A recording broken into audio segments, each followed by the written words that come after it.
आखिर भाजपा का मिशन पसमानदा क्या है, अब आपको ये एक एक कर बताता हूं, जिससे आप भाजपा की इस मारक रणनीति के पीछे की बिसात को समझ पाएंगे। जी हां, पसमानदा मुसलमानों का समर्थन हासिल करना पुराना एजेंडा है। 2009 में ही भाजपा की पिछड़े मुसलमानों पर नजर है।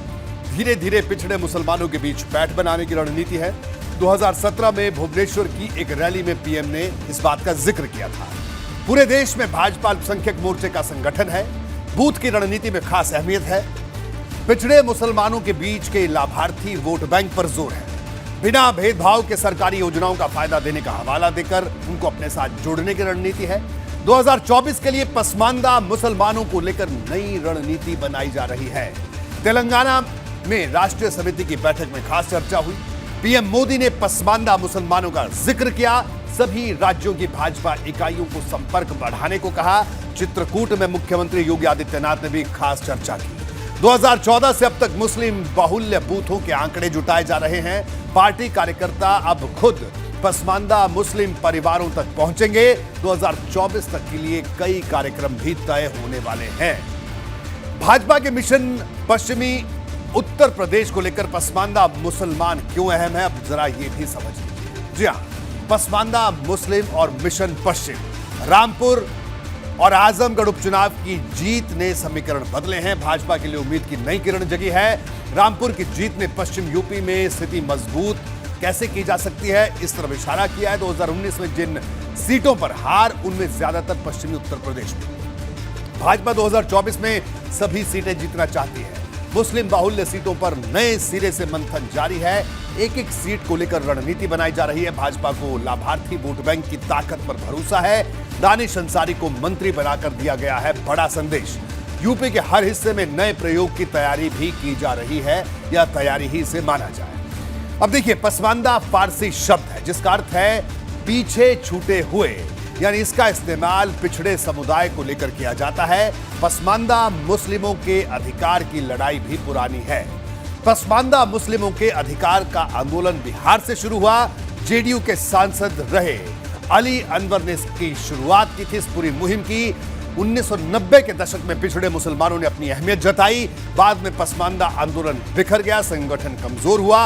अब नए सिरे से पसमानदा मुसलमानों पर चर्चा तेज है।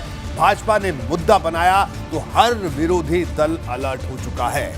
और हमारे साथ हमारे ब्यूरो चीफ वीरेश पांडे इस वक्त लखनऊ से जुड़े हैं। वीरेश, भाजपा का जो ये मिशन है पसमानदा मुस्लिम, यानी पसमानदा मुस्लिमों को अपने साथ जोड़ने का, सीधे तौर पर 2024 पर नजर है ताकि बड़े आश्चर्यजनक नतीजे लाए जा सके। वीरेश, देखिए रोहित जी, आपने तेलंगाना की वो स्पीच सुनाई, आपने चित्रकूट का जिक्र किया, और साथ ही साथ एक चीज और मैं बता दूं कि इसी बीच में जो डेवलपमेंट है, मुख्यमंत्री और उप मुख्यमंत्रियों की बैठक प्रधानमंत्री के साथ जो हुई, उसको भी एक कड़ी इसमें जोड़ लिया जाए। और साथ ही साथ योगी द्वितीय में मोहसिन रजा जो शिया समुदाय से आते हैं, उनकी जगह पर दानिश अंसारी को बना देना। लेकिन इसके पीछे की पृष्ठभूमि है जो आज दर्शकों को एबीपी गंगा एक्सक्लूसिव बताने जा रहा है, और वो ये है कि साल 2018 से, जी हां, साल 2018 से संघ में केजी के नाम से प्रसिद्ध कृष्ण गोपाल जी ने इसकी आधारशिला रखी थी। और साल 2018 से कृष्ण गोपाल जी के नेतृत्व में कश्मीर से लेकर कन्याकुमारी तक, और खासकर उत्तर भारत में, और उत्तर भारत में भी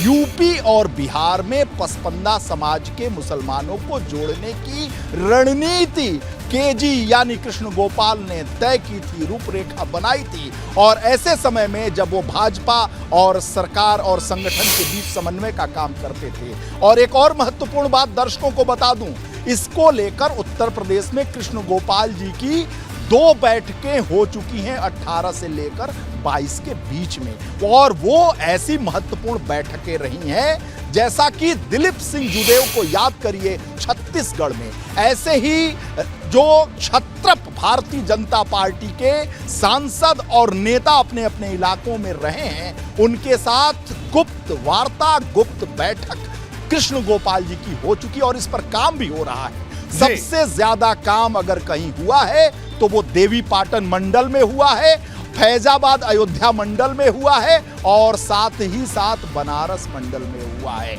और वो जो स्ट्रेटजी है दर्शकों को बताऊंगा जरूर रोहित जी, इसमें यह है, मानना यह है, जो कृष्ण गोपाल जी की थियरी है उसमें मानना यह है कि हम उनको जोड़ें, उनमें विश्वास पैदा करें। और उसके पीछे का कारण है कि मेरे बाबा आपके बाबा एक रहे हैं। ऐसे संस्कार जो उन गांवों में जीवित है, जो मुस्लिम बाहुल्य इलाके हैं, मुस्लिम बाहुल्य जो गांव हैं, उनमें जाएं, देखें, उन संस्कारों को ढूंढें जो आज भी हिंदू रीति रिवाज में होते हैं और अभी भी मुसलमानों में वो चल रहे हैं। उनको ये बताएं कि धर्म परिवर्तन नहीं करना है आपको, लेकिन एहसास आपको हो कि मेरे बाबा आपके बाबा एक थे। बिल्कुल, आपने देखा होगा इस तरह का वक्तव्य चला है। और खास बात आपको बता दूं कि अभी प्रधानमंत्री के साथ जो बैठक हुई है उप मुख्यमंत्री और मुख्यमंत्रियों की, उसमें प्रधानमंत्री ने अपने भाषण में कम से कम 40 मिनट इस बात पर जोर। बिल्कुल विनेश, तो इसी से अंदाजा लगाया जा सकता है कि किस तरह से भारतीय जनता पार्टी इस रणनीति पर काम कर रही है। विनेश, आप हमारे साथ बने रहिए। क्षेत्र कोई भी हो, तय लीक पर चलकर हर बार कामयाबी की उम्मीद नहीं की जा सकती, इसलिए कई बार इसे बदलने की जरूरत होती है। भाजपा की सीधी नजर समाजवादी पार्टी के आधार वोट बैंक पर है। भाजपा इसे हर हाल में खिसका देना चाहती है। इसके लिए यादव के बाद मुस्लिम वोट बैंक पर कब्जे के लिए भाजपा ने सारे दांव चल दिए।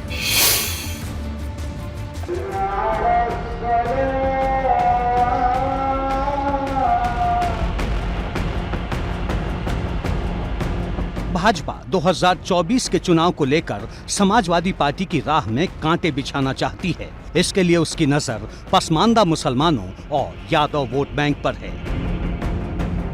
भाजपा को लगता है कि अगर उसने सपा के यादव मुस्लिम वोट बैंक के समीकरण को ध्वस्त कर दिया तो वो 2024 में यूपी की लोकसभा की सभी 80 सीटों को जीतने का लक्ष्य हासिल कर सकती है। कि 2024 में भारतीय जनता पार्टी उत्तर प्रदेश के अंदर प्रचंड बहुमत के साथ उत्तर प्रदेश के अंदर 80 लोकसभा सीटों में से 80 सीटों की ओर विजयश्री की ओर अग्रसर हो रही है। लोकसभा उपचुनाव में आजमगढ़ और रामपुर सीट को समाजवादी पार्टी से छीनने के बाद अब भाजपा के हौसले बुलंद हैं। 2024 के लिए बारी उन 14 सीटों की है जिन पर अभी विरोधी दलों का कब्जा है।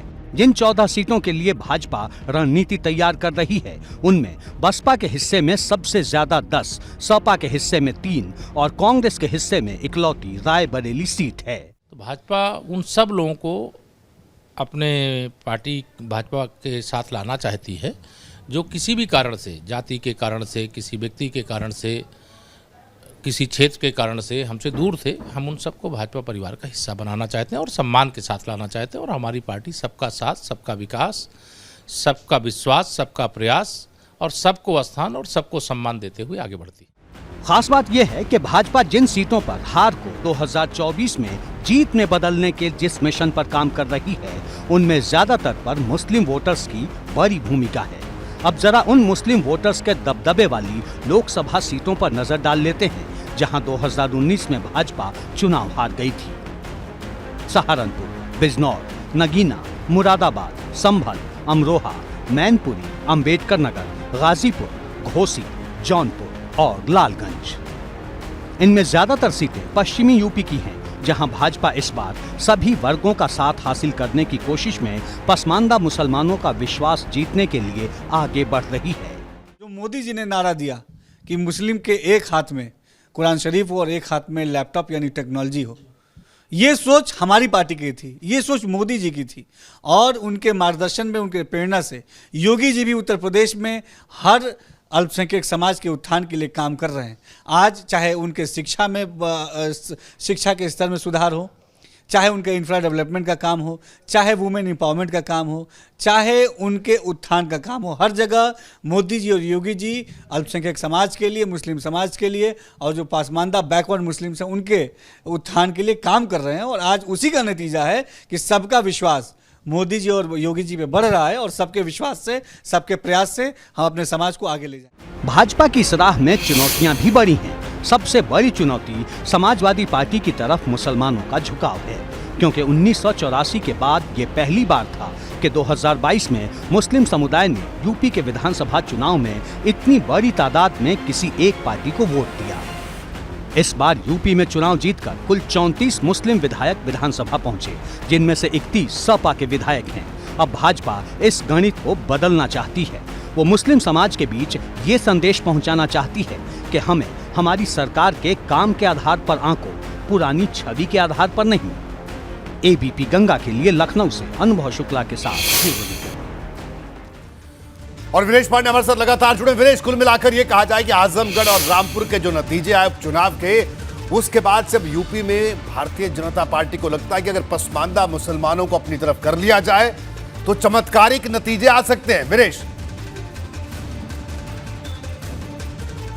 देखिए रोहित जी, जो रामपुर का जो रिजल्ट है और आजमगढ़ रिजल्ट है, वो ये साफ जाहिर कर रहा है कि एमवाई समीकरण जो समाजवादी पार्टी की स्थापना के साथ जो मुलायम सिंह यादव ने डेडली कॉम्बिनेशन बनाया था, उसमें भी सेंधमारी की जा सकती है। यानी यादवों का वर्चस्व आजमगढ़ में और मुसलमानों का वर्चस्व रामपुर में। और ऐसी सीटों को अगर भारतीय जनता पार्टी जीत लेती है, दिनेश लाल यादव निरहुआ और उधर रामपुर में, तो ऐसे में भारतीय जनता पार्टी के जो विचारक हैं, चाणक्य हैं और जो मैनेजमेंट करना भारतीय जनता पार्टी की तरफ से करते हैं, उनका एक हौसला बढ़ा है। और वो इसी हौसले का जो नतीजा है और वो रणनीति है, चूंकि 80 की 80 सीटें भारतीय जनता पार्टी जीत लेना चाहती है। अगर 80 की 80 सीटें भारतीय जनता पार्टी जीतना चाहती है तो सबका साथ, सबका विश्वास और सबका विकास से ही जीत पाएगी। इस बात का भान मुख्यमंत्री योगी आदित्यनाथ को भी हो गया है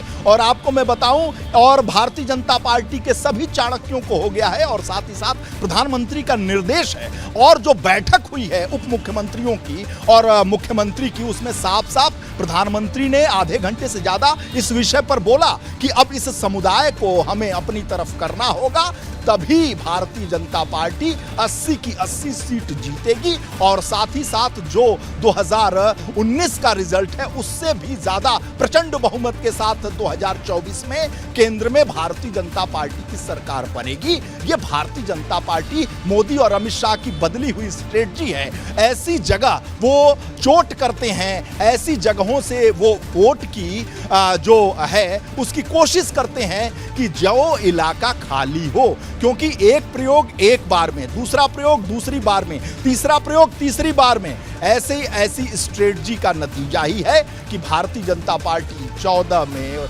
19 में और 24 के लिए जो तैयारी चल रही है, यानी पसमंदा मुसलमान, आज देखिए कभी लोग मानते भी नहीं थे कि जो ये वर्ग है वो भी भारतीय जनता पार्टी को मत करेगा, लेकिन ऐसे विश्वास को भारतीय जनता पार्टी जीतना चाहती है और उसके लिए स्ट्रेटजी संघ ने बना दी है। कृष्ण गोपाल जी ने 2018 से बना दी है, उसकी 2 बैठकें हो चुकी हैं, एक बैठक दिल्ली में हो चुकी है और ये बैठक खासकर उत्तर प्रदेश और बिहार में ज्यादा कारगर है।